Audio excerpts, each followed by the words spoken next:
अस्सलामुअलैकुम जी। आज हम महवेश अब्दुल सत्तार के साथ हैं। फाइनली इन्होंने बड़ी मुश्किल से हमें टाइम दिया है। She is the founder of almost 2 to 3 companies. वो हम डिटेल इनसे पूछेंगे कि कौन कौन सी कंपनीज की है। अस्सलामुअलैकुम, कैसी हैं आप? बड़ी मुश्किलों से आपने टाइम दिया हमें। नहीं आप शुमिंदा कह रहे हैं, ऐसी बात नहीं है। आपके लिए ऑलवेज हैव टाइम। सही है। इट्स जस्ट कि जब पाकिस्तान आना होता है तो स्केड्यूल ऑलरेडी बहुत ज़्यादा बिजी होता है। सही, तो बस उसकी वजह से। ज़बरदस्त। अच्छा, मैं ज़ाती तौर पे तो आपकी सुन चुका हूँ जो आपका जर्नी है, और माशाल्लाह मैं ज़ाती तौर पे बहुत ज़्यादा इंस्पायर्ड हूँ। मैं चाहूँगा कि आप ये ज़रूर डिस्कस करें, ज़रूर बताएं कहाँ से शुरू हुआ। हाँ, ओके। तो ये बहुत इम्पोर्टेंट है seriously. Okay, I will share my journey. It is like मैं जर्नी शेयर करती हूँ, लेकिन थोड़ा सा वैसे शेयर करूँगी कि I don't want to look रोल्टू, बिकॉज जर्नी ऑफ कोर्स एक थोड़ा सा सेटबैक है, थोड़ी सी सैड है, लेकिन जो मैं बताना चाहती हूँ उससे वो ये कि हर किसी बुराई के साथ आपके कितनी अच्छी चीज़ें आती हैं, या जब भी एक डोर क्लोज होता है तो कितने सारे डोर्स आपके लिए ओपन होते हैं। और बीइंग अ वुमन आपको क्या क्या चैलेंजेस आते हैं और आप उनको कैसे ओवरकम कर सकते हैं। तो स्पेशली वो इंटरव्यू जो मैं अभी देना चाहूँगी आपके साथ, वो इस रिलेटेड देना चाहूँगी कि जो औरतें होती हैं वो कितनी पावरफुल होती हैं और वो क्या क्या कर सकती हैं। सही, बिल्कुल सही। तो अबाउट माई जर्नी, मेरी जर्नी 3-4 साल या 10 साल पुरानी नहीं है। मेरी जर्नी बहुत पुरानी है। मेरी जर्नी उतनी पुरानी कि जब मैं 8 साल की थी। अच्छा। मैं 8 साल की थी और my father left us, and overnight मैं, मेरे 2 बड़े भाई एंड मेरी मामा, हम लोग रोड्स पर थे, क्योंकि उनके बाद जो है वो घर चला गया। बाकी जो रिश्तेदार थे वो चले गए अचानक से। रिश्तेदार नहीं रहे।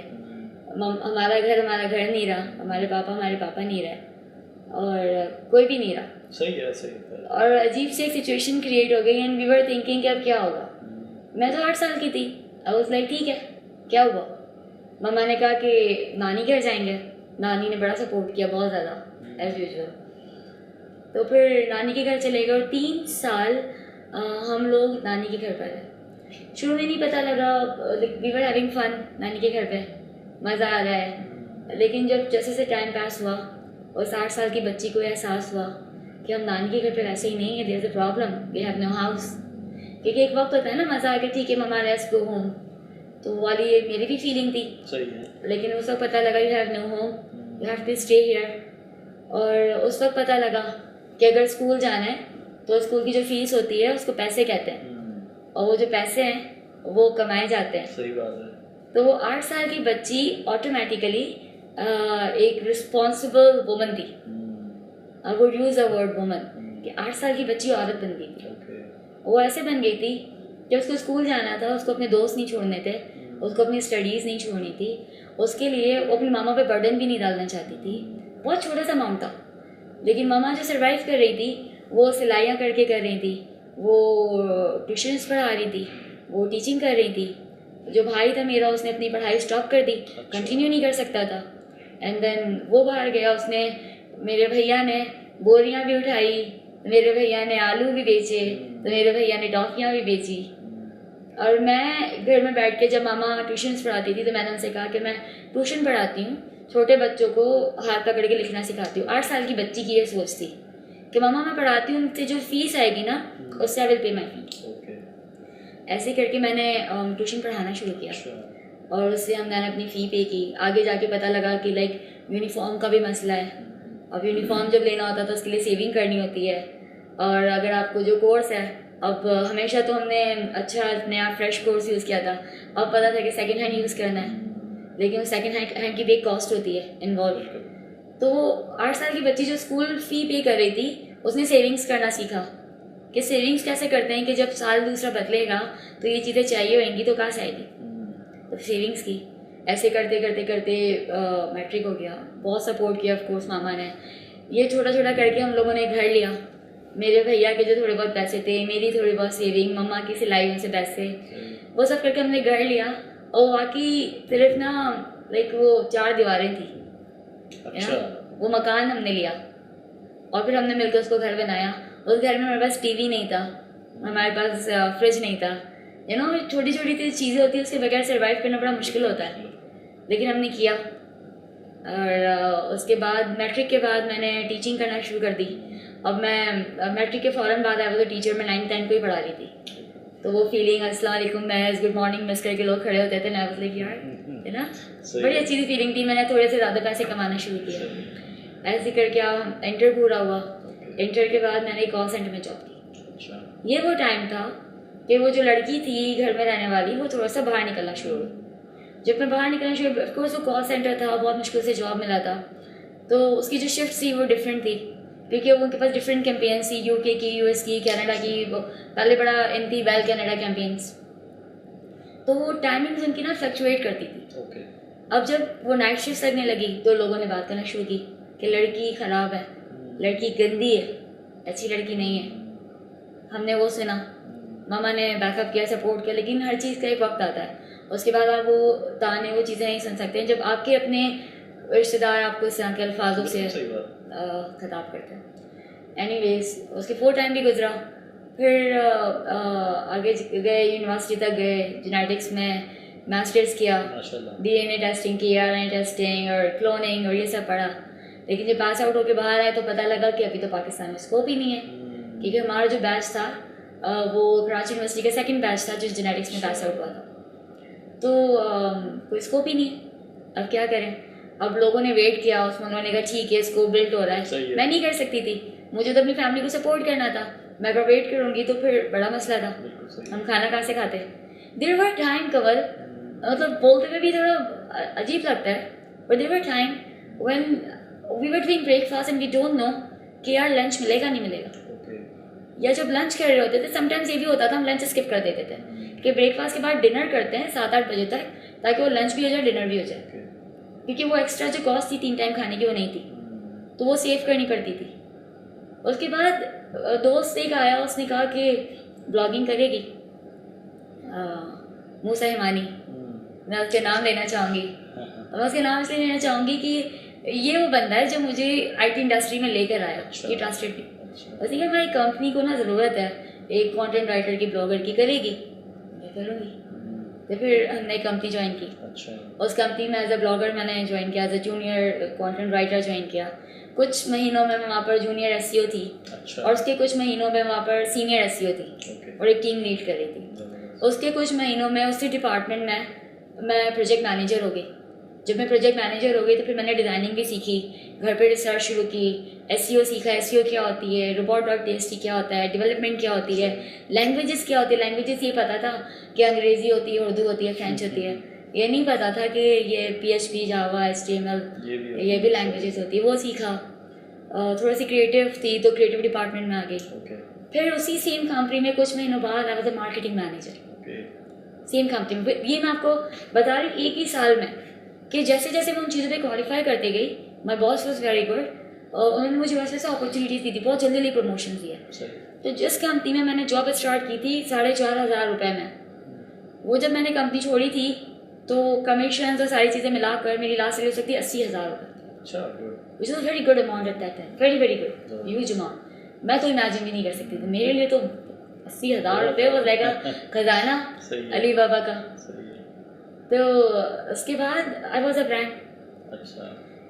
तो जब मैं ब्रांड बन गई थी उस वक्त तक सोशल मीडिया पर, तो वहाँ से फेसबुक के मरून मन्नत मुझे कांटेक्ट किया एक कराची की बहुत बड़ी पर्सनालिटी ने। उस बहुत बड़ी पर्सनालिटी ने मुझे कहा कि लेट्स डू दिस टुगेदर, क्या आप मेरी कंपनी की फाउंडर एंड CEO बनेंगी? अच्छा। दैट वाज लाइक किसी ने मेरे हाथ में लाके चांद तारे रख दिए। मैंने कहा CEO बनूंगी, बिल्कुल बनूंगी। तो वो जो टाइटल था, लेकिन अगर आपने नोटिस किया उसमें मेरा कोई बिजनेस बैकग्राउंड नहीं है, टेक्निकल बैकग्राउंड नहीं है। यस, उस कंपनी में जॉब के बाद मैंने बहुत सीखा। अल्हम्दुलिल्लाह now I am a SEO, I am a designer, I am a mid level developer, I am an animator. ये वो चीज़ें जो मैं खुद भी कर सकती हूँ। तो जब उसने कहा CEO बनेंगी, मैंने कहा हाँ ऑफकोर्स बनूंगी। हमने काम शुरू कर दिया, एक नाम डिसाइड किया, डोमेन लिया, होस्टिंग ली, वेबसाइट बनवाई, टीम हायर की, अपनी प्रीवियस कंपनी से कुछ लोगों को लेकर आए, उनको हायर डेजिग्नेशन दी जो मुझे लगता था डिजर्व करते हैं। जो मेरे सीनियर्स थे उनको मैंने हायर किया, यू नो, ये भी एक बड़ी अच्छी गुड वाली फीलिंग थी। कि एनीवेज वो चली कंपनी, बहुत अच्छी चली। तो 1 साल गुजरा, 2 साल गुजरे, उसमें उस कंपनी माशाल्लाह it was very built up, बहुत सारे क्लाइंट्स आ गए, सब कुछ हो गया। तो one fine day that person asked me to get lost. Okay. I was like what, is it get lost? मैंने कहा नहीं सॉरी, क्या इज इट गेट लॉस्ट? मैंने कहा कंपनी, मैंने कहा मेरी है। ओके। मैंने कहा अच्छा मेरा शेयर, कौन सा शेयर? अच्छा। तो मैं सीईओ, कौन CEO? It was like this. तो मतलब मैं समझ भी नहीं पा रही थी कि अच्छा वो मुझे क्या कर रहा है, निकाल रहा है, फायर कर रहा है। कॉन्ट्रैक्ट या कोई एग्रीमेंट नहीं हुआ होगा? बिल्कुल ठीक, कुछ भी नहीं था, मुझे इतनी नॉलेज नहीं थी। आई वाज लाइक यार एक बंदा इतना अच्छा, इतना बड़ा उसका नाम है, मुझ पर इन्वेस्ट कर रहा है, कंपनी खड़ी कर रहा है, तो नहीं कुछ नहीं कर सकता। जो पार्टनरशिप थी वो थी equal investment, and then I was a working partner, he was a sleeping partner. तो इन्वेस्टमेंट कैसे थी मेरी कि जो कुछ मेरी सेविंग्स थी I invested initially for systems and office and everything. और उसके बाद जो चीज़ें थी वो ऐसी थी कि जैसे जैसे कोई भी प्रोजेक्ट आएगा तो उनमें से जो पहले खर्चा हो रहा है वो निकल जाएगा, और उसके बाद जब शेयर डिवाइड होंगे तो आपका शेयर आपको। तो what I used to do, वो अपने पर्सनल अकाउंट यूज़ कर रहे थे उनके नाम पर, तो मैंने कभी इन चीज़ों में किया ही नहीं, साइनिंग और बैंक में अथॉरिटी मैं और ये लाइक ठीक है अब ये देखिए मैं काम संभालती हूँ, तो मैं बस काम देख रही थी। तो मैंने सब इन्वेस्ट भी कर दिया और मैं उस कंपनी में से हर महीने 25,000 रुपये सिर्फ विड्रॉ करती थी। वो 25,000 इसलिए विड्रॉ करती थी ताकि ऑफकोर्स मेरा घर चलता रहे। ये वो वक्त था जब मेरे जो एम्प्लॉयज़ थे they used to come on bikes and in cars and I used to come in the bus. अच्छा। मैं बस से ट्रैवल करती थी क्योंकि जितनी भी सेविंग्स थी मैंने वहाँ लगाती थी। तो but I was not ashamed of it, I was very proud कि बस से जा रही तो क्या हुआ, I am CEO of this company, you know. तो ठीक है, वो भी वक्त गुजर गया। अब उनसे मुझे क्या गेट लॉस्ट, अब क्या करूँ? मैंने कहा ठीक है मेरा शेयर मेरे पैसे, बिकॉज मुझे तो ये पता था कि अब तक मैं लखपति बन चुकी हूँ, यू नो। और अब मुझे पता था कि मैं रोड पर हूँ अब, एंड मुझे उस दिन पैसे विड्रॉ करने थे जब तो सबकी सैलरीज भी देनी थी, तो मेरे पास पैसे नहीं थे घर जाने के। लेकिन एनीवेज मैंने रिक्शा किया, बस मैं तो जा नहीं सकती थी, फिर रिक्शा किया, घर जाके अम्मा को अम्मा पैसे दें, मैंने पैसे दिए, उस रिक्शा वाले को पे किया, घर जाके बहुत देर तक कमरा बंद करके मैं बैठी रही थी, रो रही थी बहुत ज़्यादा। लाइक मम्मा ने कहा क्या हुआ? लाइक मम्मा ये दुनिया अच्छी नहीं है, मैं हमेशा से मेहनत करती हूँ, मेरे साथ क्यों होता है, क्यों हमेशा ये हुआ, क्यों हम रोड पर आए, क्यों मुझे कॉल सेंटर में जाने पे गंदी लड़की बोला, क्यों मुझे ऐसी अपॉर्चुनिटी मिलके मैं आज अगेन रोड पर हूँ। नहीं मम्मा बहुत हो गया। नहीं मम्मा ने कहा बेटा ऐसे नहीं करो, आपने ये सब शुरू किया था, ऐसे हाँ दोबारा से करो। मैंने कहा आई डोंट हैव इन्वेस्टमेंट, मेरे जो पैसे थे जो मुझे मेरी लास्ट कंपनी से जॉब करके मिले थे आई इन्वेस्टेड, और अभी जो मैंने यहाँ पे अर्न किया वो मेरे पास कुछ भी नहीं है, कहाँ से करूँ? मम्मा ने कहा ठीक है टोटल यहाँ देखते हैं क्या है, तो टोटल 30 या 35,000 रुपये हमारे पास जमा होगा। मम्मा ने निकाले, मैंने निकाले, भैया से दिए, सबकी ये हमारी घर की सेविंग्स थी, पूरे घर की 35,000 रुपये से। अच्छा। पूरे घर की सेविंग थी ये, हमने वो जमा किए। अच्छा इसके पास इतने देते हैं, भैया की बात नहीं, मामा के पास इतने हैं पैसे। मम्मा ने कहा तुम इससे क्या कर सकती हो, कुछ कर सकती हो। मम्मा ने बड़ा सपोर्ट किया। आई वाज लाइक ठीक है, हमने ये किया कि डोमेन बाय किया 3 वोगल। अच्छा। माय बेबी डोमेन बाय किया, उसके बाद हमने होस्टिंग ली और एक लैपटॉप लिया। ओके। और सोशल मीडिया पर हमने कुछ नहीं कहा, कोई बैक बाइटिंग नहीं की, हालांकि जो मेरे पार्टनर था उसने काफ़ी कुछ बोलने की कोशिश की और वो मेरे लिए बड़ा फ़ायदा हो गया। लेकिन जब वो कुछ बोलता था लोग मुझसे आके कंफर्मेशन मांगते थे कि ऐसा हुआ है, फिर मैं बताती थी नहीं ऐसा हुआ है। लेकिन अपने सोशल मीडिया पे मैंने सच कुछ नहीं किया। मैंने कहा कि मैंने जो मेरी XYZ कंपनी थी वो छोड़ दी है and I have started a 3 vocal company now. तो लोगों को ये पता था कि मैविश इज़ अ ब्रांड। वो एक मार्केटिंग मैनेजर थी एक कंपनी की, एक CEO थी एक दूसरी कंपनी की, फाउंडर एंड CEO। अब उसने एक नया बिजनेस शुरू कर लिया। सही है। किसी को नहीं पता था मैं घर में बैठी हुई हूँ। तो मेरा एक जो दोस्त, स्टाफ, एम्प्लॉय, जो भी आप उसको कहेंगे, एक टीम, एक लड़का, तो मैं वो डिज़ाइनर था। मैंने उससे कहा, मैंने कहा तू मेरे साथ काम करेगा लेकिन मैं अभी पैसे नहीं दे सकती, मेरे पास पैसे नहीं है, तो शायद 2-3 महीने नहीं दे पाऊँ। तो उसने कहा ठीक है मैं करूँगा। उसे पता था कि मैविश कौन है। हाँ। वो जब वहाँ अपनी कंपनी में बिजनेस ला सकती है, इस कंपनी को खड़ा कर सकती है, तो अपनी कंपनी भी कर सकती है। उसने कहा हाँ मैं करूँगा, मैं आ रहा हूँ। वो आया, हमने कुछ क्लाइंट्स को जो मुझे जानते थे बिकॉज उनके लिए मैं ब्रांड थी, मेरी कंपनी का जो भी नाम हो, श्री वोगल हो, ABC हो, XYZ हो, दे डोंट केयर। सही है। उनके लिए मैं ब्रांड थी। तो उन्होंने कहा ठीक है हमें यही काम है आप करें। 2 प्रोजेक्ट्स हैं। उन 2 प्रोजेक्ट्स के हमारे पास जो पैसे हैं, बहुत छोटे छोटे प्रोजेक्ट होते हैं, 10,000 20,000 अच्छा। है ना, 25,000 में वेबसाइट पूरी बना दें, ये वाले प्रोजेक्ट्स। जब हमारे पास 2-3 प्रोजेक्ट्स आ गए, उन प्रोजेक्ट्स के हमारे पास एक सर्टेन अमाउंट जमा हो, अमाउंट कितना जमा हो, 1,75,000 या 1,85,000। वो पैसे लेकर हम लोग ऑफिस ढूंढने निकले। मुझे लगा कि मिल जाएगा ऑफिस, सही है। नहीं मिला। पूरा शायरा फैसला ध्यानते रहे, बसों में उसके साथ में घूमते रहे। फिर बिजनेस सेंटर में बैंक हबीब वाले बिल्डिंग में शायरा फैसल पर एक ऑफिस था, उसके जो ओनर्स थे बड़े अच्छे थे। उन्होंने कहा जी normally 6 months deposit, 6 months advance आपके लिए, मतलब तो 12 मंथ्स होता है या 12 + 6 होता है, आप 6 + 6 देते हैं। मैंने अपने पर्स में से वो 1,75,000 निकाले, जो मैंने अपने पर्स के अंदर एनवेलप के अंदर लपेट के नीचे रखे हुए थे। सही है, कैश वो लेके यू नो वो खजाना मैंने अपना निकाला और मैंने कहा एक भीगी हुई आंखों के साथ मैंने कहा ये है मेरे पास, अगर आप ये सारे रख लें, लेकिन मुझे ऑफिस दे दें और मैं आपको ना इंशाल्लाह 2-3 महीने में कर दूंगी। सही है। आई डोंट नो उनको वो कैसे एग्री हुआ, मुझे नहीं पता। इमीडिएटली से तुम नया काम शुरू करिए। मैं कहा हाँ मेरे साथ ऐसा ऐसा हुआ। मैंने कहा जाओ शुरू करो, मैंने भी बहुत फेस किया, तुम शुरू करो बस। It's a very nice owner of that office. हमने शुरू किया, ऑफिस मिल गया। अब ऑफिस अगेन 4 दीवारी थी, नीचे बैठ के मैंने अपना लैपटॉप बाय किया था, वो अपना लैपटॉप लेकर आया और हमने ज़मीन पे बैठ के काम करना चाहिए कि ऑफिस से करना है, घर से नहीं करेंगे। सही है। ऑफिस है हमारा, वहाँ बैठ के हमने काम शुरू किया। तुम यकीन करो कवल, एक एक टेबल, एक एक चेयर वहाँ पे हमने लाए और अपने हाथों से लाके सेटअप किए, लगाया। और माशाल्लाह कुछ अरसे में वो ऑफिस एक इस्टेब्लिश्ड ट्रीवोगल ऑफिस था। उसके बाद जब दूसरी कंपनीज आई, आते गए, डिज़ाइन कंपनीज आई, एसईओ कंपनीज आई, ट्रीवोगल ने बहुत सारी कंपनीज आउटसोर्सिंग पार्टनर बना, बीपीओ पार्टनर बना, हमने अपने बहुत सारे कॉन्ट्रैक्ट साइन किए और हम एक ग्रुप ऑफ कंपनीज बन गए। इन बिटवीन जब अचानक से माशाल्लाह इतना बूम हुआ तो फिर डिफरेंट अवार्ड्स एंड सर्टिफिकेशंस मिलना शुरू हुई। Brand award, wonder woman certification, Azm Alishan, Google Pakistan award, blog award, youngest entrepreneur award, बहुत सारी रिकॉग्निशंस मिली। और फिर मुझे पता लगा ठीक है इतनी बुरी नहीं है दुनिया, मेरा मुल्क इतना बुरा नहीं है क्योंकि बहुत सारी चीज़ें फेस की, इतना बुरा नहीं है। नहीं इन्हीं चीज़ों से तो इंसान सीखता है, ये तो सीखने की तो सिखाया, बहुत सिखाया।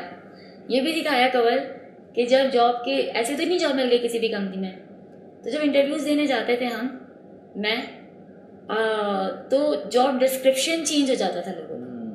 मैं जब बैठी हुई होती थी तो मुझे लगता था कि वो जो इंटरव्यूअर है उसकी आंखों में एक एक्स्ट्रा मशीन लगी हुई है और उसकी जो जॉब डिस्क्रिप्शन जो चेंज होता था, अच्छा वो क्लाइंट से चली जाएंगी, क्लाइंट से मिल लेंगी, मतलब वो जो ऐसे ऐसे करके होता था और उसके जो मीनिंग्स होते थे, वो जो डबल मीनिंग्स बातें होती थी, वो सब फेस करना। और अब जब एज अ चीफ गेस्ट मैं किसी इवेंट में जाती हूँ और वो लोग वहाँ बैठे होते हैं तो it's a hard slap on their faces कि वो अपनी नजरें झुकाते हैं और वहाँ से चले जाते हैं उठ के, they can not even face मी। मैंने आज तक उनको कभी नहीं बोला, अभी भी मैंने उनको कुछ नहीं बोला, एस्टैब्लिश हो जाने के बाद भी मैंने कुछ नहीं बोला, लेकिन मेरे बोलने की ज़रूरत ही नहीं पड़ी, मेरे एक्शंस ने प्रूव कर दिया। और वो उनके इतना बड़ा थप्पड़ है कि जिस इवेंट में ना होती हूँ ना, उनको वहाँ से उठ के चले जाने, दे कैन नॉट फेस मी, है ना। या अगर जो हमारा माशरा है कि वो जो गंदी लड़की थी ना कॉल सेंटर में जो रात में जाके जॉब कर रही है, वो असली जॉब कर रही थी, उसको सर्वाइव करना था इस दुनिया में, वो किसी ने नहीं देखा, उसको पढ़ना था, उसको घर पे पैसे देने थे, वो किसी ने नहीं देखा।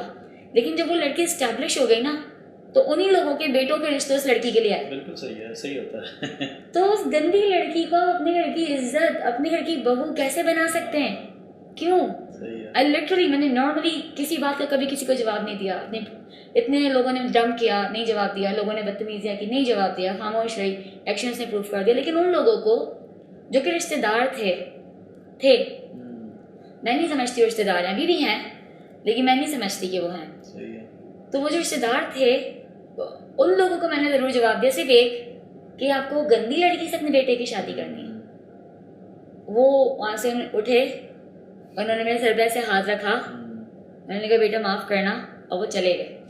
और मैंने उनको कर दिया माफ़। लेकिन कुछ चीज़ें होती है कवल के वो ज़िंदगी में आप नहीं भूल सकते, क्योंकि जो अल्फाज था ना, गंदी लड़की बहुत बड़ा अल्फाज था और उसने मेरी लाइफ को बहुत इफेक्ट किया था।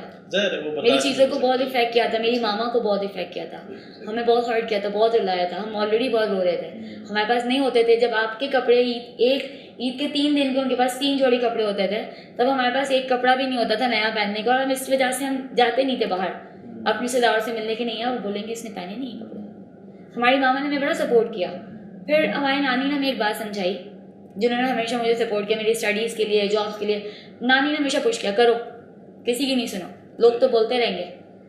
तो नानी ने एक बात बोली कि बेटा, आपके तन पे जो कपड़े हैं ना, उसको देख के लोग आपकी इज्जत करते हैं। चाहे तुम पेट पे पत्थर बांध लो, यानी कि जो भूख लगती है ना, उसकी वजह से तुम पेट पे पत्थर बांध लो, लेकिन तुम्हारे कपड़े अच्छे होने चाहिए, तब जाके दुनिया तुमको सलाम करेगी।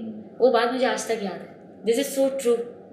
आपके कपड़े अच्छे नहीं हो, लोग कहते हैं दे इग्नोर यू, लेकिन जब आपके कपड़े अच्छे हैं, आप अपनी जो है वो एसक्यू में से उतर रहे हैं, आपके हाथ में जो है वो 2 एक्सपेंसिव मोबाइल फोन हैं, आप मैक का लैपटॉप लेके मीटिंग से जा रहे हैं, मैं भी कर चुका हूं, बिल्कुल ऐसे ही। तो लोग ऐसे बैठ के भी मीटिंग करते हैं, ऐसे ही बात। अदरवाइज लोग कहते हैं हाँ क्या करती है आपकी कंपनी। तो मुझे नहीं समझ आया आज तक, आपको मेरे टैलेंट से लेना देना है या मेरे मैक से लेना देना है? आपको मेरा काम देखना है या आपको मेरी गाड़ी की चाबी देखनी है? मुझे आज तक नहीं समझ आया। और not just here, it's everywhere. नहीं, लोग आपका वो लाइफ स्टैंडर्ड और ये चीज़ें देखना क्यों? उनको ये लगता है कि अगर एक एस्टेब्लिश्ड कंपनी है, अगर एक एस्टेब्लिश्ड बंदा है, करोड़पति है, वो उसके साथ मेरा पैसा सेव है, उसी को और पैसे दो। लेकिन वो बंदा जो स्ट्रगल कर रहा है, जो आपके इस प्रोजेक्ट के लिए जान लगा देगा, उसको नहीं दो। भाग्य तो अब चेंज हुआ है काफ़ी मामला चेंज हुए हैं, सब ऐसे नहीं है बट मेजॉरिटी डेफिनेटली सब नहीं है, majority. And not just in Pakistan too. I have experienced it in Dubai, I have experienced it in London. It happens. Of course सब नहीं है, हम भी तो हैं, हम नहीं करते। हमें अगर प्रोजेक्ट देना होता है तो हम पागलपन देखते हैं। हम जब अपनी हायरिंग पोस्ट लगाते हैं तो हम कहते हैं क्रेजी क्रिएटिव आर्टिस्ट। सही, पागल होने चाहिए आप क्रिएटिव होने चाहिए, तो फिर आप यहाँ आ जाएं। हम तो स्टैंडर्ड्स नहीं देख रहे होते हैं, लेकिन ये हैपेंस, ऐसा ही होता है। तो अभी कैसा जा रहा है काम? इट्स गोइंग वंडरफुल, माशाल्लाह। बहुत अच्छा काम कर रहे हैं। अभी हमने नया स्टार्टअप स्टार्ट किया, एक और legally registered in London and Dubai, माशाल्लाह। और अब हम उसको यहाँ पाकिस्तान में लेकर आए। कुछ ऐसी सर्विसेज, डिजिटल सर्विसेज तो बहुत सारी कंपनीज दे रही हैं, लेकिन कुछ ऐसी यूनिक कॉन्सेप्ट, कुछ ऐसी यूनिक सर्विसेज जो कि पाकिस्तान में मुश्किल से 2-3 लोग दे रहे हैं, हम वो सर्विसेज लेकर यहाँ पर आए। अच्छी बात है, बहुत अच्छी। और क्यों लेकर आए? अगेन वो फीलिंग, वो जो पाकिस्तानियत है ना, चाहे हम कुछ भी कह लें, हम आके बोले यार क्या मसला है, यहाँ पे आके बच्चे बीमार हो गए, यार क्या मसला है, ट्रैफिक इश्यूज हो गए, लेकिन जो पाकिस्तानियत है ना, वो कभी जाती नहीं है, नहीं जाती है। सही बात है। तो जब भी कुछ आता है ना कि यार वो मुल्क के लिए वो सोशल रिस्पॉन्सिबिलिटी, फिर हम कूद जाते हैं दोबारा, चाहे फिर कुछ भी हमारे साथ, फिर हम कूद जाते हैं। अच्छा, एक बहुत बड़ा सिनेरियो है, मैं ज़ाती तौर पे खुद भी बहुत लेडीज़ से मैं मिलता हूँ, तो अमूमन उनके पास पूरा बैग भरा होता है एक्सक्यूज़ेस का। कि पहला एक्सक्यूज़ तो ये होता है कि जी मुझे घर वाले अलाउ नहीं कर रहे हैं, दूसरा ये होता है कि जी मेरी वैसे शादी होने वाली है, तीसरा ये है कि जी और बड़े इश्यूज़ आ रहे हैं, मुझे आने जाने के मसले हैं, फिर शादी हो जाती है तो घर की जिम्मेदारियां हैं, फिर बच्चे हो जाते हैं। तो अगर मैं ये देखता हूँ कि तुम एक खुद एक रोल मॉडल हो कि लोग, ख़वातीन वो देख सकती हैं कि आप एक फैमिली चला रही हैं, और माशाल्लाह मैं आपकी दोनों बच्चियों से भी मिल चुका हूँ, और जिस तरह आप इन तमाम चीज़ों को, और ऐसा भी नहीं है कि वो बच्चियाँ बड़ी हैं, मतलब न्यूली बॉर्न है, तो मैं ज़रूर ये कहूँगा कि ये जितनी भी लड़कियाँ जो एक्सक्यूज़ेस देती हैं, जो ख़वातीन एक्सक्यूज़ेस देती हैं, वो सीखें आपसे कि ये नहीं होता। आप माशाल्लाह बायसेल्फ आप 3 ख्याल में कंपनीज आप चला रही हैं जी माशाल्लाह, और उसके साथ साथ आप एक्स्ट्रा एक्टिविटीज़ में बहुत इन्वॉल्व हैं, बैक टू बैक आपकी मीटिंग्स माशाल्लाह जब आप पाकिस्तान से आई हैं कर रही हैं, तो एक तो ये डिफ़ाइन कर लें और उसमें ये भी बता दें कि how do you actually manage your professional and personal life. ज़ाहिर है बच्चों को टाइम देना, ज़ाहिर है अपने हस्बैंड को भी आप टाइम देती होंगी, या फिर घर के और बहुत सारे मतलब औरत ही मैनेज करती है पूरे घर को, तो ये किस तरह मैनेज करते हैं? द थिंग इज़ कि अगर जो मैंने अपनी लाइफ हिस्ट्री आपसे शेयर की, तो एक मल्टीटास्कर तो मैं हुई, मैं नहीं हूँ मल्टीटास्कर। कोई भी औरत की अगर आप बात करेंगे ना, बच्ची, लड़की, औरत, अम्मा, जब इनकी बात करते हैं ना, दे आर ऑल मल्टीटास्कर। ये इनके जीन्स में, ये बाय बर्थ है, ये अल्लाह पाक की तरफ से है। कि तमाम ख़वातीन मल्टीटास्कर हैं। सही है। वो एक वक्त पे अगर वो हाउस वाइफ भी है, वो खाना भी बनाएगी, अपने बच्चों को भी देखेगी, मियाँ के आने का टाइम भी देखी, अपनी सास को चाय भी देकर आएगी, अपनी मम्मा को कॉल करके तबीयत भी पूछेगी, और घर का खर्चा भी चलाएगी, घर का खर्चा भी चलाएगी, मैनेज करेगी। सही है। तो वो ये सब कुछ करेगी। मल्टीटास्कर तो हर औरत है। सही है। लोगों को, औरतों को पता नहीं होता, उनको ये लगता है कि हमारी जो ज़िंदगी है वो बस यही है, और जब मैं घर से स्टेप आउट होती हूँ ना तो पूरा घर उल्टा हो जाता है, तो I can not do it. हालांकि वो करना चाहती है लेकिन वो कर नहीं पाती है। आजकल का जो दौर है, कहीं पर भी आप चले जाएं, आप पाकिस्तान में भी, आप बाहर अब्रॉड रह रहे हैं, मियाँ और बीवी दोनों का कदम ब कदम मिलाकर चलना बहुत ज़्यादा ज़रूरी हो गया है। अदरवाइज आप अपना प्रेजेंट रूम कर रहे हैं और अपने बच्चों का फ्यूचर। बिल्कुल सही है। ठीक है, अब कैसे मैनेज होता है? जब एक तो सबसे बड़ी बात ये कि उनके जो हस्बैंड्स हैं या उनके जो घर वाले हैं, अगर मैरिड नहीं है, भाई हैं, और जो भी घर के जो मर्द हजरात हैं ना, उनको ये बात समझनी चाहिए, उनको इतना ट्रस्ट होना चाहिए कि मेरी बहन, मेरी बेटी, मेरी बीवी जब बाहर जा रही है तो वो एक इज़्ज़त व वक़ार के साथ जा रही है, और उसी इज़्ज़त व वक़ार के साथ वो घर वापस भी आएगी। वो जानते हैं कि उनकी बच्चियाँ कैसी हैं, उनकी बेगम कैसी है। एक तो वो ट्रस्ट और वो सपोर्ट होना चाहिए। नंबर 1, उनको भी समझना चाहिए कि हाँ, मैं भी ऑफिस से आया हूँ तो ये भी ऑफिस से आई है, इन दोनों मिल बांट के कुछ करें। एक तो ये बहुत इंपॉर्टेंट है। बहुत सारी औरतों के साथ ये भी नहीं होता, लेकिन फिर भी they are doing a lot. मैं तो कुछ भी नहीं हूँ, बहुत कुछ कर रही हूँ। उनके मियाँ ने उनका जीना हराम किया हुआ है, लेकिन वो जो काम कर रही हैं, इट्स अमेजिंग। क्योंकि वो जितना उसका जीना हराम करता है, उसको उतना जोश आता है कि मैं और कुछ करूँ, कि मुझे तो अपने बच्चों का फ्यूचर सेव करना है ना। करती हैं। होता ही है कि नॉर्मली एक ये चीज़ मैं ज़रूर बोलना चाहूँगी कि जो मर्द हजरात हैं, उनको ये बात समझनी चाहिए कि जब वो घर से जाते हैं, जब वो निकलते हैं, जब वो सुबह उठते हैं, उनको उनका नाश्ता रेडी मिलता है। नॉर्मली मैं मेजॉरिटी की बात कर रही हूँ, बहुत सारे लोग हैं जो सपोर्ट करते हैं, मेरे हस्बैंड मुझे बहुत सपोर्ट करते हैं। नॉर्मल एक जर्नल बात कर रही हूँ कि स्पेशली जो एशियन हस्बैंड होते हैं, एशियन हस्बैंड, सही है, स्पेशली वो जब उठते हैं वो सुबह कि हाँ कितने बज गए, हाँ 5 मिनट, सही है, वॉशरूम गए, मेरे कपड़े प्रेस हैं, मेरे जूते पॉलिश, उनकी आँखें नहीं खुल रही, लेकिन वो ऑर्डर्स उस वक्त से जा रही हैं। जी आपके कपड़े प्रेस है, आपके शूज़ पॉलिश है, ये आपका नाश्ता, यार चाय ठंडी हो गई आज, अरे अरे अरे दोबारा बना दूँ, यार मैं लेट हो रहा हूँ, तुमको पता है ये बात, चलो उसकी इतनी मेहनत कुछ भी नहीं, पर वो चाय ठंडी हो गई ना, उस पर वो कमेंट ज़रूरी था। सही है। चलो ओके, नाश्ता किया, सारी चीज़ें रेडी थी, चाय वाय लगाई,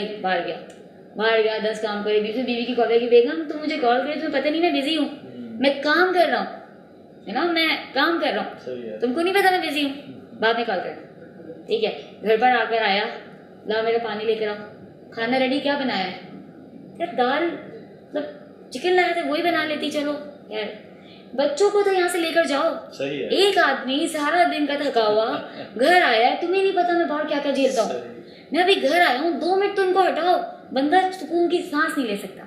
ये मैं नॉर्मल रूटीन बता रही हूँ एक एशियन हस्बैंड की। मैं बहुत सारे ऐसे लोग देखे हैं, अपनी फैमिली में भी बहुत सारी एग्जांपल्स देखी हैं, अपने दोस्तों से भी बहुत किस्से सुने कि ऐसा होता है। सही है।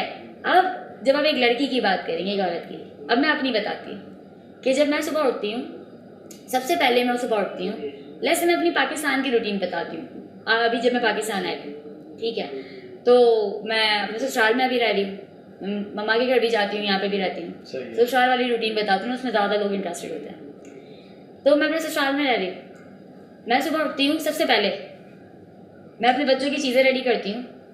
मेरी जो 3 मंथ्स ओल्ड है और मेरी 3 इयर्स ओल्ड है, तो 3 मंथ्स ओल्ड की नैपी चेंज करती हूँ, 3 ईयर ओल्ड को उठाती हूँ, उसको ब्रश व्रश कराती हूँ, उसको उसका नाश्ता देती हूँ, और फिर 3 मंथ्स की बेटी को जो है ना फीडर पिलाती हूँ। वो फीडर पी लेती हूँ, उसको रखती हूँ ताकि वो थोड़ी देर रिलैक्स रहे। इतनी देर में जल्दी से अपने कपड़े प्रेस करूँगी, और अगर सैम आए हुए तो उनके कपड़े, नॉर्मली सैम आए हुए होते हैं तो बच्चों वाला पार्ट वो संभाल लेते हैं, दैट्स अ नॉर्मल रूटीन। वो फिर बच्चों को देख रहे होते हैं और मैं आगे अपनी चीज़ों पर निकल जाती हूँ। वो हमने किया, सारी चीज़ें सेटल की, अपने मियाँ को अपने उनको ब्रेकफास्ट दिया, खुद ने किया, बच्चों की चीज़ें पैक की, उनको उठाया, उनको बताया, अपनी अम्मी को बताया, मुझे मेरी मदर इन लॉ अम्मी को बताया, अम्मी देखिए ये चीज़ें हैं, ठीक है, आप ये संभाल लेंगी, मैं जाऊँ। अम्मी कहती हाँ जाओ, दिस इज़ माई सास। नॉर्मली सासें भी ऐसी नहीं होती, उनको भी समझना चाहिए कि अगर बहू बाहर जा रही है तो फिर वो आपका बेटा है, आप समझें उसको कि वो भी आपका बेटा है। तो अम्मी ने वो संभाला और मैं गई ऑफिस गई, मीटिंग्स की, काम किया, प्रेजेंटेशन दे देना, बीच में कॉल, हाँ ऐसा कैसी हो, अम्मी अनाया ठीक है, तंग तो नहीं कर रही है, अच्छा अम्मी बस अब हम लोग आ रहे हैं, ठीक है, हम लोग घर गए, घर जाते के साथ ही बच्चे लग जाते हैं आपके साथ, बच्चों को लेनी नहीं मिला पिज्जा, चिरोला है, वो आ गई, छोटी बेटी आ गई, मम्मा मुझे टाइम नहीं देते हैं, उन लोगों के साथ खूब टाइम स्पेंड किया, खाना बनाया, खाना खाया, सारी चीज़ें की, सबको सुलाया, जब सब सो गए तो फिर नेक्स्ट डे की मीटिंग की तैयारी की, वो सारे काम किए और उसके बाद फिर message. This is my routine. लेकिन ये रूटीन मैं फॉलो कभी नहीं कर सकती थी अगर मेरा हस्बैंड सपोर्टिव नहीं होता, अगर मेरे इन लॉ सपोर्टिव नहीं होते। तो अगर आप शादीशुदा हैं तो आपको ग्रेजुअली एजुकेट करना चाहिए। इन लॉज भी ऐसे सपोर्टिव नहीं हो जाते, you have to gradually educate them. बिल्कुल सही बात। आपको बताना चाहिए उनको कि देखिए अगर मैं बाहर जाती हूँ तो मैं यही काम करती हूँ, अगर मैं घर आती हूँ तो मैं यही रिस्पॉन्सिबिलिटीज उठाऊंगी, तो क्या ये जो रिस्पॉन्सिबिलिटीज आप मेरे साथ देंगी, क्या हम ऐसे कर सकते हैं? और ऑफ कोर्स अगर मैं ये कर रही हूँ तो उससे क्या बेनिफिशियल है एज ए फैमिली, हमें क्या बेनिफिट्स हैं आगे जाके मेरे बच्चों को, क्या बेनिफिट्स है आपके बेटे यानी मेरे हस्बैंड को, ये सब चीज़ें कम्युनिकेट होती हैं। मेरी सास माशाल्लाह से अब ओवर द टाइम वो इतनी चीज़ें सीख गई हैं कि उनके साथ बैठ के हम क्लाइंट्स डिस्कस करते हैं। अच्छा, और अक्सर वो हमें आइडिया देती हैं, तुमने उसको किया, क्योंकि लास्ट टाइम जब मैंने उसके यहाँ खाना खाया था ना तो ये चीज़ चल रही थी, उसको जाके देखो बेटा। And we literally we go there and we tell them कि जी मेरी मदर इन लॉ आई थी, उन्होंने ऐसे ऐसे बताया इसलिए हम आए थे, so proudly. And same is my mom. मम्मा ने जैसे हमेशा बचपन से आज तक सपोर्ट किया, अभी भी सपोर्ट करती हैं। मैं काम में जा रही हूँ, दुबई में हूँ, मम्मा वहाँ पे साथ रहती हैं, तो सारा दिन बच्चों को वो संभालती हैं, देखती हैं, घर संभालती हैं कि नहीं वो आ जाए तो फिर आराम से हम उसको दे लें। और जब मम्मा नहीं होती हैं देन सैम मेरे बच्चे आर माई प्रायोरिटी। अगर मैं उनको मेरे से भरोसे नहीं छोड़ती, अगर मेरी मामा नहीं है वहाँ पर तो फिर मैं अपनी मीटिंग से स्केड्यूल बाहर की नहीं करती, मैं घर से स्काइप पर, वेबएक्स से, टीमीवर्स से काम करती हूँ। लेकिन कभी कोई बहुत अर्जेंट है, सैम ऑफ लेते हैं अपनी कंपनी से, घर पे रुकते हैं, बच्चों को देखते हैं, सारी चीज़ें देखते हैं, मैं ऑफिस जाती हूँ, फिर मुझे पिक करने आते हैं बच्चों को साथ लेकर, हम कहीं बाहर खाना खाते हैं और फिर हम घर जाते हैं। दिस इज हिज सपोर्ट कि नहीं तुम तो बाहर गई थी, तुम खाना कैसे बनाओगी, नहीं बनाओ, हम बाहर खाते हैं। तो ये सपोर्ट की बहुत ज़रूरत होती है और ये आपको वो ट्रस्ट, वो सपोर्ट अपने मोहब्बत से, अपनी अक्ल से आपको बिल्डअप करना है। ये जो ताने मारना, ये करना वो करना, ये सब दौर बहुत पुराने होते हैं। आजकल की सासें भी समझती है, उनको भी अंदाज़ा है कि आजकल की नीड क्या है, आजकल के मियाँ भी समझते हैं, आपको समझाना आना चाहिए। बिल्कुल सही बात है, ये ट्रू बात है कि समझाना चाहिए, एक्सक्यूज़ ना दें। बिल्कुल सही बात है। मेरे ख्याल में हालात को औरत अगर चाहे तो अपने मुताबिक कर सकती है, थोड़ा सा मेरे ख्याल में उसको, हम नॉर्मली कहते हैं ना कि औरत से घर जन्नत भी और जहन्नुम भी, तो लिटरली औरत के हाथ में है कि आपको अपना घर को जन्नत बनाना है जहन्नुम। लेट्स से बहुत ज़्यादा प्रॉब्लम्स हैं, you can not go out from your home, आप नहीं जा सकते, कोई संभालने वाला नहीं है, अकेले रहते हैं, हस्बैंड काम पर है, बच्चे कहाँ जाएंगे, नहीं छोड़ सकते, आप उन वक्तों पे घर से बैठ के काम कर सकती हैं। आज इसी टॉपिक पे अभी हम आगे भी बात करने वाले हैं। थैंक यू वेरी मच कि आपने टेक को भी माशाल्लाह ज्वाइन किया और हमारे उस टॉपिक को आप समझ रही हैं जहाँ पे हम टेक वुमेन के एक सेगमेंट को लेके चल रहे हैं। Thank you very much. Tech में जो सेगमेंट है हमारा टेक वुमेन का, उसके बारे में हमारी भी बात हो रही थी, तो आपको इसीलिए मैंने एक आइडियल पार्टिसिपेंट समझा कि क्योंकि इन चीज़ों को आप समझती भी हो, एक वर्किंग वुमेन भी हो, माशाल्लाह घर भी बड़े अच्छे तरीके से चला रही हैं, तो और भी ख़वातीन हैं जो हमारे इस पैनल के ऊपर हैं, बट आप एक एक्टिव मेंबर हैं, तो आपका अपना भी एक कॉन्सेप्ट है, आइडिया है जो आप लॉन्च करने वाली हैं। हमारा जो सेगमेंट है जिसमें हम ओपनली अभी काम करेंगे विद योर हेल्प, और कुछ और ख़वातीन भी हैं जो हमारे साथ इसमें आ रही हैं, कि हम उन ख़वातीन को ट्रेन करेंगे कि अपने घर पे बैठ के ही, अब वो ट्रेन हम थ्रू इंटरनेट कर लें, वीडियोस के थ्रू कर लें, या वो हमारे वर्कशॉप्स में आएँ और वहाँ पे, या हम यूनिवर्सिटीज़ में जाएं। एक तो ये कि हम ख़वातीन को एंटरप्रेन्योरशिप की तरफ बहुत ज़्यादा इंकरेज करते हैं कि आप आएँ, लड़कों की तादाद ज़्यादा होती है, लड़कियों की तादाद कम होती है, जबकि उनमें स्किल्स ज़्यादा होती हैं। दूसरी तरफ ये कि हम उनको एक ऐसा पोर्शन देना चाह रहे हैं जहाँ हम उनको ट्रेन करें कि आपके अंदर कोई भी कैपेबिलिटी है, आप सिलाई अच्छी करती हैं, आप कुकिंग अच्छी करती हैं, उन क्वालिटीज़ को यूज़ करते हैं आप घर से ही, भले घर से बाहर निकले, घर से ही सोशल मीडिया को यूज़ करते हुए आप किस तरह कर सकती हैं। और वो ट्रेनिंग इंशाल्लाह हम लोग आपकी मदद से हम शुरू करेंगे। फिर आपका अपना भी माशाल्लाह एक प्रोडक्ट है, अगर थोड़ा सा आप उसको ब्रीफ करना चाहें तो आप बिल्कुल कर सकती हैं, फिर हम इसको वाइंड अप करते हैं इंटरव्यू को। आप कुछ बताना चाहें? Tech woman is a wonderful idea. मैं एक तो ये जो नाम है टेक एंड वुमन, ये एक साथ ना बहुत अच्छे लगते हैं। ठीक है, और जो औरतें होती हैं वो इनबिल्ट टेक्निकल है, क्योंकि वो हर चीज़ रिपेयर करना भी जानती हैं, बच्चों को भी रिपेयर करना जानती है, मियाँ को भी रिपेयर करना जानती है। नहीं वो भी है, इवन मतलब हम सिंध के अंदर जाते हैं, सॉरी मैं आपकी बात काट रहा हूँ, तो हमने तो उनको बाकायदा काम करते हुए प्रोडक्ट्स बनाते हुए देखा है। मतलब हमारे गांव में जो अचार बनता है, जो खवातीन बनाती हैं, जो मसाले बनते हैं, फेमस अचार बनते हैं राजस्थान के गांव में, हमें हैरान हो जाती है, औरतें बना रही हैं, और हम तरस जाते हैं, स्टॉक खत्म हो जाता है उसको लेने के लिए, खरीदने के लिए। नो डाउट सिलाई कढ़ाई एक एक चीज़ आप देखें, बहुत टैलेंट है औरतों में, बहुत ज़्यादा टैलेंट है।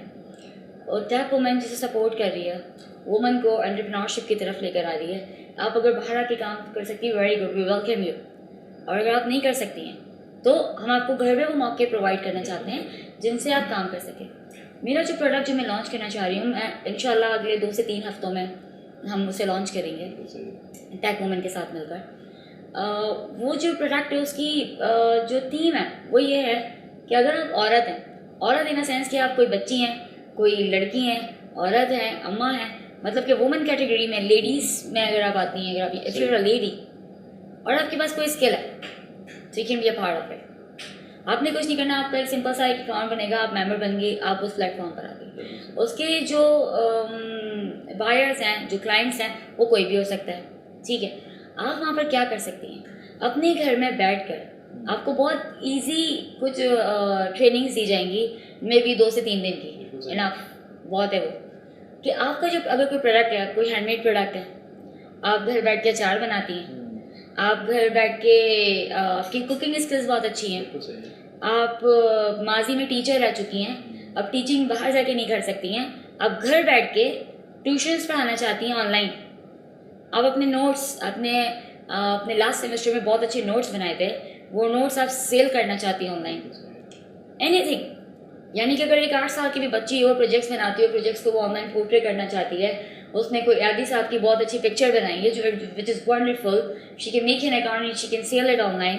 आपको अपने वीडियो ट्यूटोरियल्स बेचने हैं, आपने वेबिनार्स करने हैं, आप सब कुछ उस प्लेटफॉर्म पे कर सकते हैं, एवरीथिंग ऑनलाइन। आपने कुछ नहीं करने का, अकाउंट बनाना है, अपनी प्रोडक्ट या सर्विसेज जो भी है आपने वहाँ पर डाल दी, और अपना उसका बैंक अकाउंट जो भी आपने उसके साथ अटैच करना है आप कर दें, कि आपकी यहाँ आपकी सर्विस और यहाँ आपकी प्रोडक्ट गई, यहाँ आपके अकाउंट में पैसे आ गए, उसकी सारी मार्केटिंग, उसकी सारी चीज़ें हम मैनेज कर रहे हैं अपने एंड से। ये मुझे लगता है एक बहुत बड़ा सपोर्ट होगा वर्ल्ड वाइड उन तमाम खवातीन के लिए। ऐसा नहीं कि हमारे सिर्फ एशियन वुमेन बाहर नहीं आ सकती, बाहर भी ऐसी बहुत सारी औरतें हैं जो किसी भी वजूहत की वजह से बाहर नहीं निकल सकती घर से। उन सब के लिए प्लेटफॉर्म है कि आप आएँ, आपका बस क्या होना ज़रूरी है, एक लेडी होना, आपके पास स्किल होना, आप वहाँ पर आके जो चाहें वो बेचें और उससे पैसे कमाएं। कोई भी स्किल आपके पास है, खाना बनाने से लेकर सिलाई कढ़ाई बुनाई तक, टेक्निकल सर्विस है, आप ग्राफिक डिज़ाइनर हैं, आप लोगो डिज़ाइनर हैं, आप कभी टीचिंग करती थी, आपको नोट्स बेचने, आपको प्रोजेक्ट्स बेचने, कुछ भी अगर रोज़ टाइम नहीं मिलता, जिस वक्त भी टाइम मिले, एक बटन, मैं ये कहती हूँ कि आपके लैपटॉप पर एक कैश का बटन आ जाएगा कि जब पैसे चाहिए हो वो बटन दबा दें and you will get a cash, बस इज दैट इजी। तो वो तो सबको चाहिए होता है ना, उसमें आपके मियाँ को कोई प्रॉब्लम होगी ना, आपकी अम्मी को कोई प्रॉब्लम होगी ना, आपके भैया को प्रॉब्लम होगी, you can do it. Thank you so much, आपने टाइम दिया। Thank you so much for covering this interview. Thank you.